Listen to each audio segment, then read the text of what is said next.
2024, October 21, Monday. Rise in lonely deaths. Over 3,600 Koreans died home alone in 2023, illustrating depths of social problem. The rise in the number of single-person households is hardly surprising in South Korea, as the family structure has been shifting in recent decades. However, the spike in the number of those who die alone is alarming in multiple ways.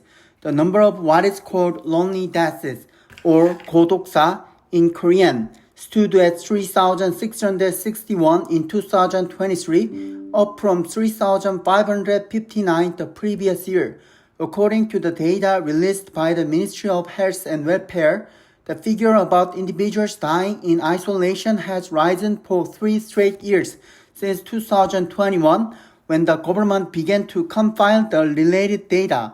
It is disheartening that those who die alone without the presence of their loved ones is on the rise, even though both the national government and local authorities are making efforts to reverse or slow the trend under the 2021 bill aimed at preventing lonely deaths.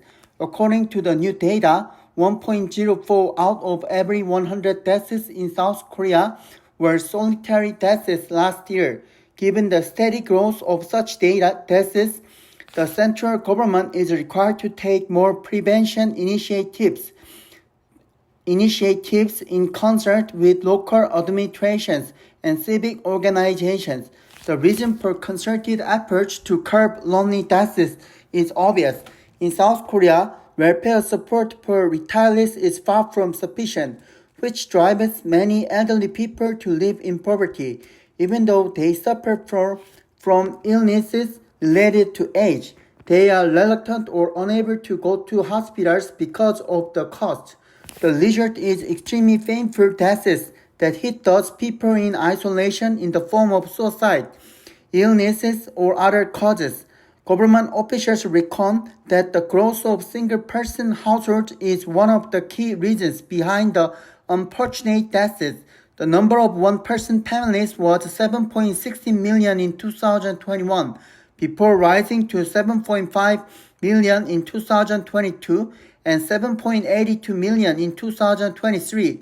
Last year, single-person households accounted for 35.5% of all households here, a significant share that seems inevitable but comes with problems that deserve attention from the public and policymakers.